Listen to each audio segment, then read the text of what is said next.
Hello and welcome. Thank you for joining. This is Abhinav Gulecha. I am a mindful living coach, and this session is in continuation to my earlier video. This is a series that I am doing on the Noble Eightfold Path that was given by the Buddha on how to get free from suffering. Right. So my learnings, I've been learning from this book. The Heart of Buddha's Teaching by Thich Nhat Hanh. This is actually, I found this to be the best book if you want to get a bite-sized overview of Buddha's teachings. I really like this book, in a very very concise way. Thai is the font name of Thich Nhat Hanh. He has given explained it, right. So I'll be covering this part. This is the second path. The first path we did, right, and this is the second path, right thinking, right. So the first path was right view, and this is the second path on right thinking. Before proceeding forward, I will share with you that I do a free masterclass on three secrets on. Hi Priya, welcome, welcome, welcome. Thanks for joining. I have a free masterclass on three secrets on how to break free of difficult mental emotional patterns and find peace in the present moment. This is the link to that masterclass. You can join that masterclass. It happens every Friday, 8 p.m. IST. So, this is the link to that. Okay, just a second. Okay, so I will share. Right, okay, so it basically here Thai is saying is that uh, right when the right view is solid, when the right view is solid in us, we have the right thinking, right. When we start looking at things, when we start being mindful of our view of the world and what is the seeds inside us, right. So if you have not got what is right thinking, please go back to that session, right, because that is like the fundamental thing, right view. Then you will be able to understand right thinking, right. So once right view, so just to explain, right view is basically that I am looking inside me at all times. Whenever things happen outside me, I look back, I look into myself, I look inside me to see, are there any seeds that are getting watered by what the other person is doing, right. So if you find an angry person or a rude person, right, or a hateful person, basically that person is just projecting the seeds of hate or the seeds of anger that are in me. So the primary cause of suffering is in me. It is not in the outside person. So that is the right view, right. So generally what the our view is wrong is that we think that the other person is problem, and we then we develop even more hate or towards that person, right. But this is basically the right view is to look deeply into ourselves, what is causing that other person to create this turmoil inside us, right. Okay, so Thai says when the right view is solid, we have the right thinking, which is in Hindi samyak sankalpa. Samyak sankal, thinking is the speech of our mind, right. This is how our mind speaks, right. So right, because thinking often leads to action, right thinking is needed, right. So all everything starts with a thought, right. Everything starts with a thought. So if we have the right thoughts, then we will be able to do the right action. So that is the second noble eightfold path, which is the path for freedom from suffering, is to think in a right way, right. Generally our thinking is wrong, and that causes the wrong actions, right. So what Thai is saying is that generally right thinking reflects the way things are.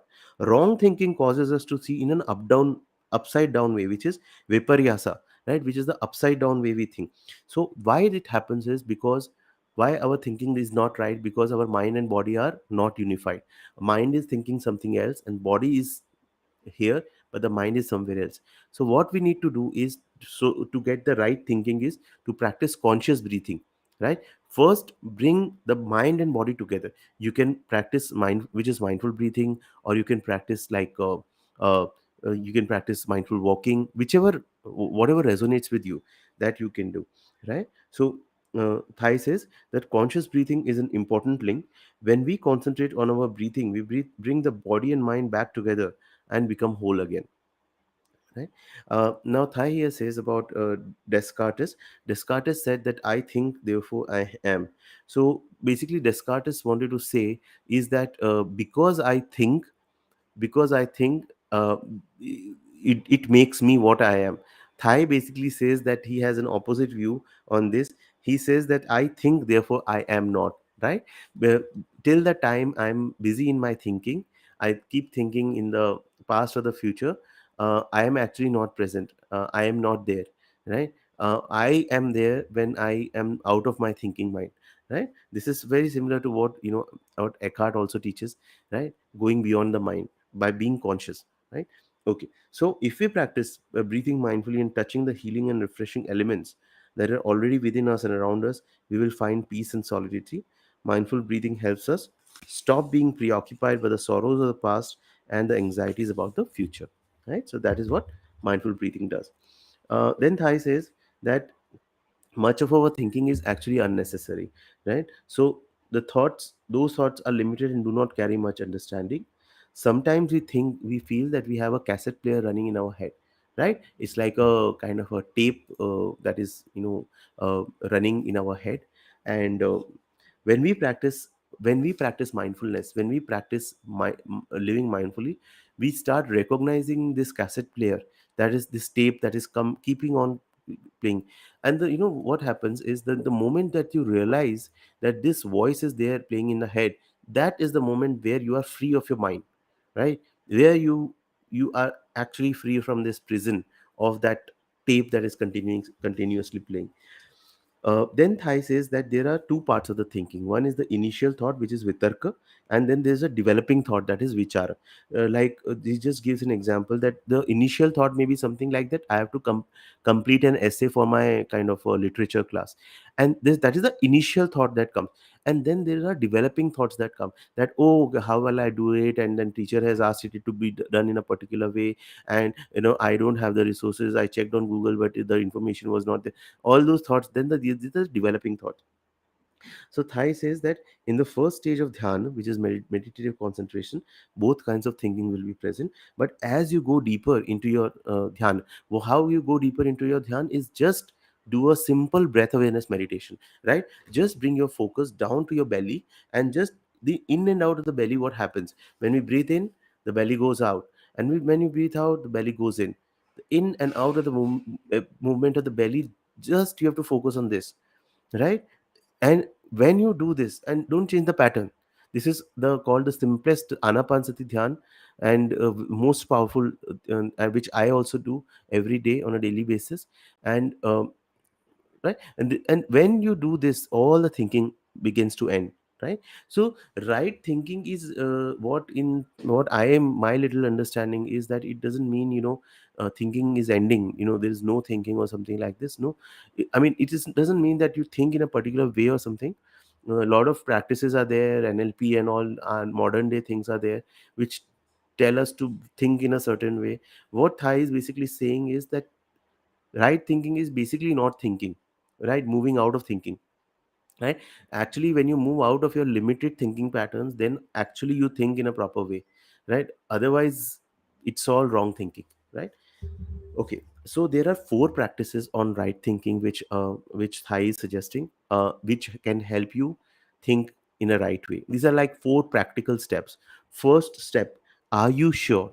Right? Are you sure means that Thai is trying to say is that when you see a rope in your path and it's dark, and you think like it that it's a snake, but it's not a snake. So always and always, whenever perceptions arise in you about yourself or about any other person, always keep asking your question: are you sure? Right? Am I sure of what I'm thinking? Because most often than not, these perceptions are coming from a place of our limited patterns, which are actually not the right, not truth. So what happens is, ultimately what happens is, uh, I don't see a person as it is. I see my own perception of that person, right? Because of my own blockages, my own limitations. So what my practice now is, that always keep on asking myself, Abhinav, are you sure what you're thinking about this person? Is it how this person is, or is it how your mind is projecting? Yeah, a lot of misunderstandings and confusions happen like this, right? So So our task is to be more aware of, all these judgments and patterns that come up, right, about the other person. So that is one. Are you sure?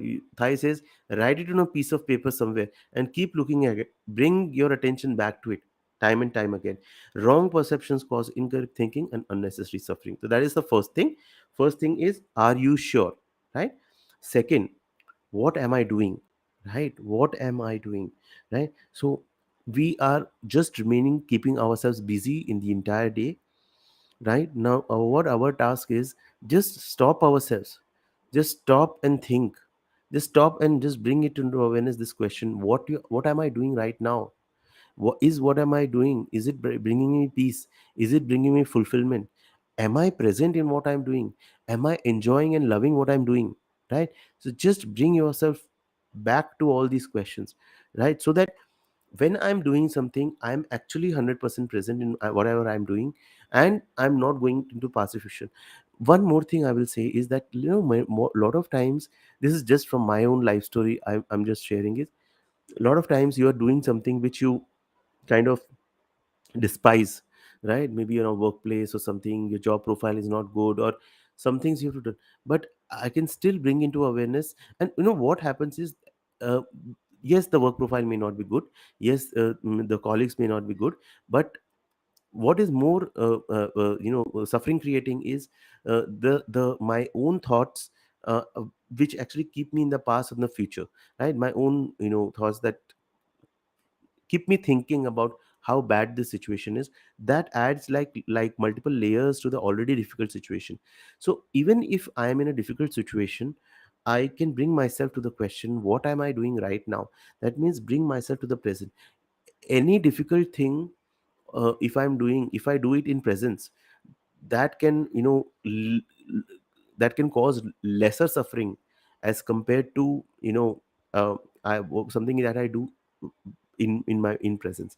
So that is just a thought pointer I just came to me, so I'm just saying. And over time, the more consciously I'm doing something, the more I kind of open the universe opens ways for me to move into the direction where my sole purpose is.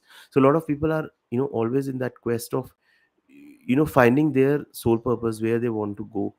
So don't go in questioning, or into the future, as to find out where my sole purpose lies and all those things.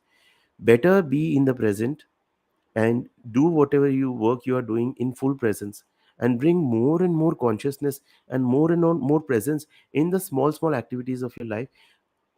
You will observe over time is that these limited blocks, these thought patterns, since you're becoming more aware, these are the patterns which were stopping you from moving towards your soul purpose, they will start to break away, right? So second point, so first point was, are you sure? Second point is, what am I doing, right?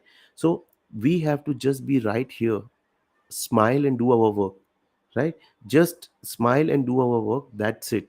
Just think of whatever work you're doing in office, or whatever work you have, just do it with a smile, just like a duty, right? I'm recollected.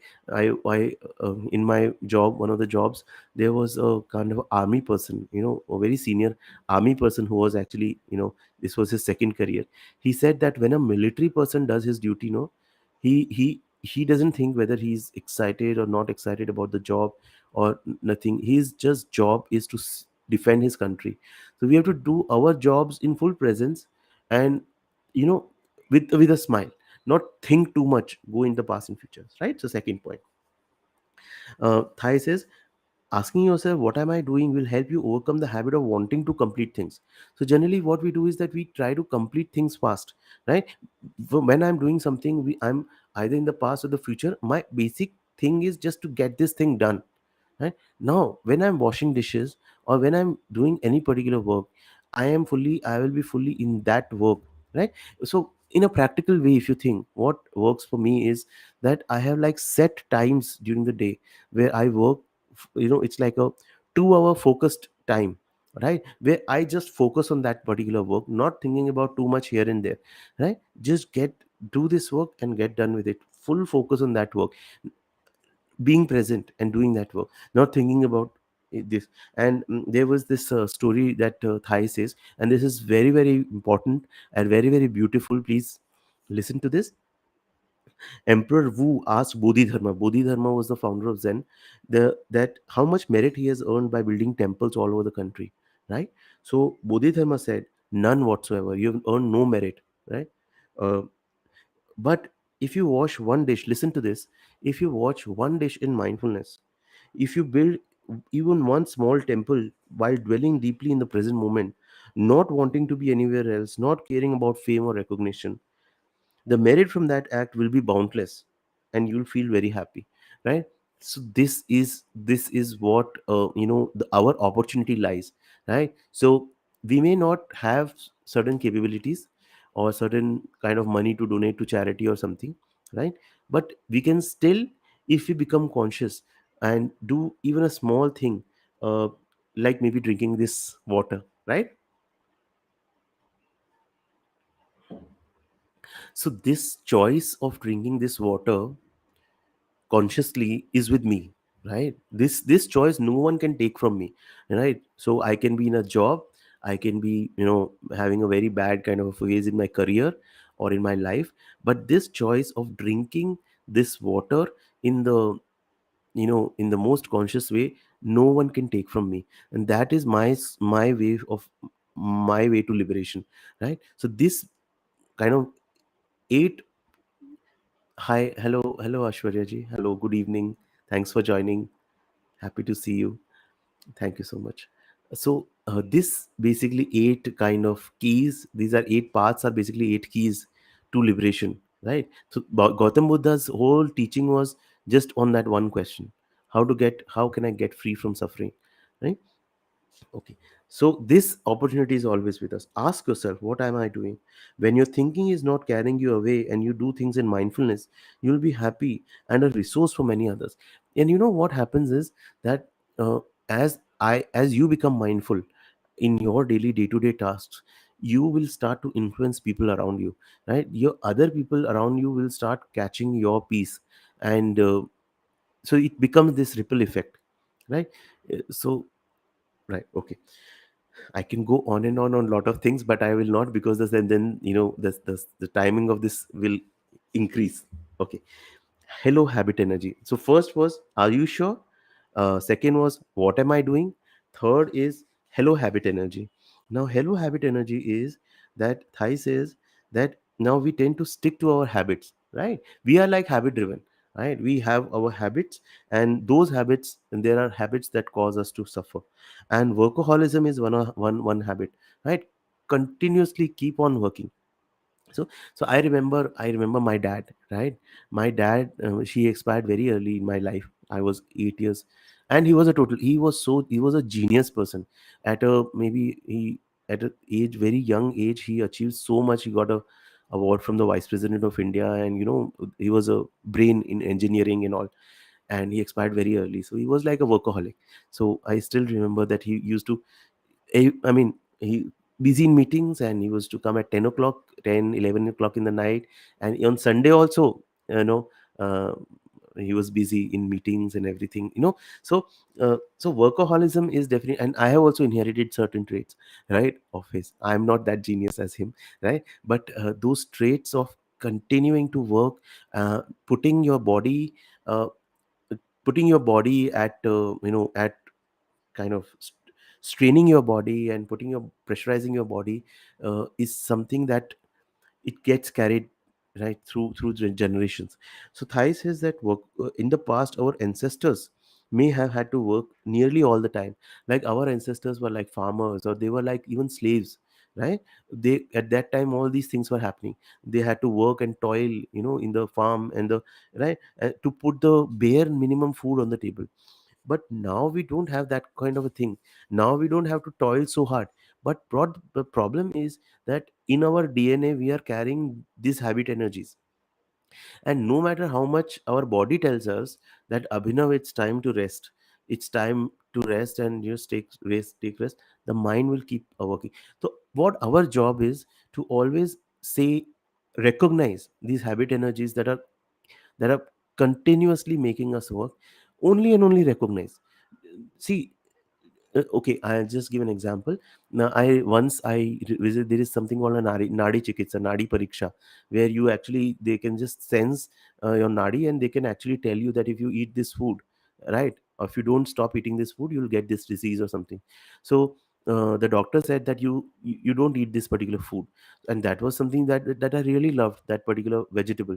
And so he said, no, I'm not asking you to stop, I'm just asking you. And I was like, how much, how can I not eat? And he said, I'm not asking you to stop. I'm just asking you to be aware that eating continuously this particular vegetable will will actually can cause problems for you later on, right? So what we have to just do is only and only bring awareness to this habit energy that is in me, that is keep pushing. The more I am mindful and I bring my awareness to these energies, the more these energies start to dissolve, the more than these patterns. And this is actually the hard work. You do any of the quick fixed healing techniques, they will give some short term results, but they will not the here we are actually targeting the root of the problem, right?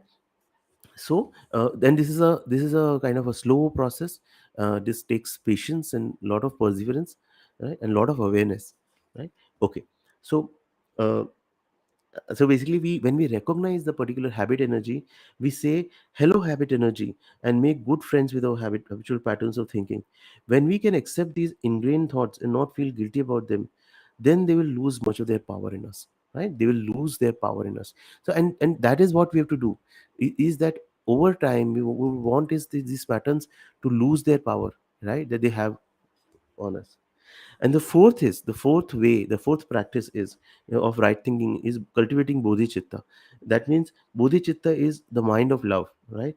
Cultivating our mind of love is a deep wish to cultivate understanding, right? It is the motivating force to cultivating more and more love consciously towards all living beings. And this is here, uh, what the practice we can do is to just think that love is emanating in us, and that love is emanating in all directions, and it is reducing the suffering of all living beings, right? There is a very very good prayer that actually helped me saw through my very difficult time uh, in last year. um, I will just share the link of that prayer. This is available on YouTube. This is the Great Bell chant. If someone has wants to go through, this is the Great Bell chant. The Great Bell chant. You can uh, Great Bell chant.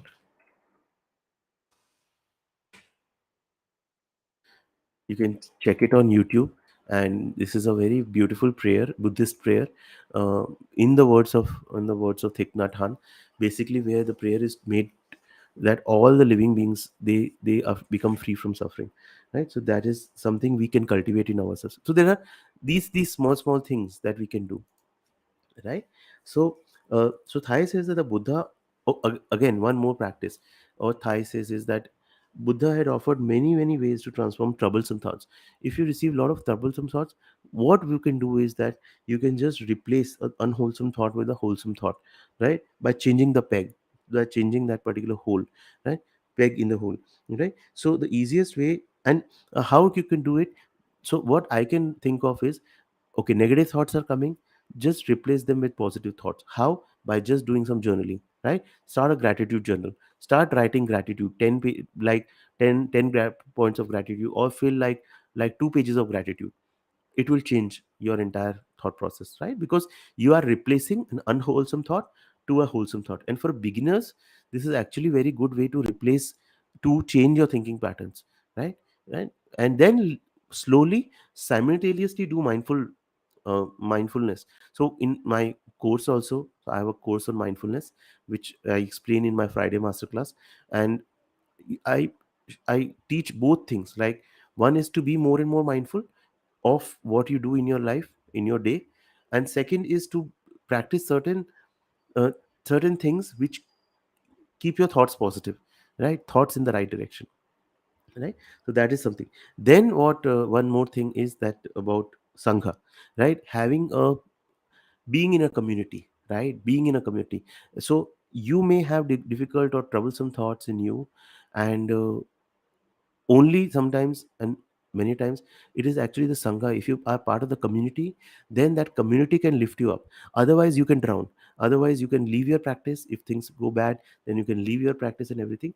That is why it is very important to be part in some community, and then that let that community power keep you uplifted. And that is why in the mindfulness course that I've created a community around it, right, where we meet every week. We have a kind of a Zoom call every week. We stay on track. We have a kind of stay in touch on Facebook. And that is the power of the community that I'm trying to build, right? So this is it. So just to summarize, someone suggested me in one of my comments of my YouTube videos that it's a good idea if you can summarize at the end, which I always forget to do so, but now I remember, so I will do. We discussed about right thinking, how thinking is the speech of our mind, and right thinking is important because this is what leads to right action. How to do right thinking? First of all, bring the mind and body together through mindful breathing, right? And then meditation, regular meditation, right? Dhyan, regular dhyan, which is the breath awareness meditation or anapanasati meditation you can do, that can help you reduce this unwholesome thoughts that are going on in you. Then there are four practice. First practice is always keep asking yourself, when you develop judgments or perceptions against anyone, always ask, or fear or anything things are, am I sure? That is the first thing. Second, what am I doing? Keep asking yourself that, walking your during the day, your activities, keep bringing your attention to what I'm doing right now. Am I lost in the past or future, or I am fully in the present? Third is hello habit energy. Keep asking yourself, keep recognizing this habit energy with love and kindness, that this is a habit energy that is not allowing me to rest, right? And realize the harm that this habit energy is doing. And fourth is bodhicitta. Cultivate more and more love for all human beings, right? Cultivate a mind of love. And then there are two thoughts where Buddha says, one is, if the thoughts are very unwholesome, you can just replace the unwholesome thought with a wholesome thought by changing the peg, right? By changing the peg, that means thoughts of gratitude, thoughts of forgiveness, or whichever thoughts you want to bring. Or you can do something like a ho'oponopono prayer. I'm sorry, please forgive me, I love you, I thank you, something like that. Or second is, be part of a community. Be part of a community of people who are continuously learning, or continuously on this path for self development, and who are practicing mindfulness on a daily basis, right? So this is all about the second second noble eightfold path. Third path in this path is the most important, which is the right mindfulness, which I will discuss in the next this thing. So before ending, this is just one message, that I have a free masterclass on 3 secrets on how to break free of difficult mental emotional patterns and find peace in the present moment.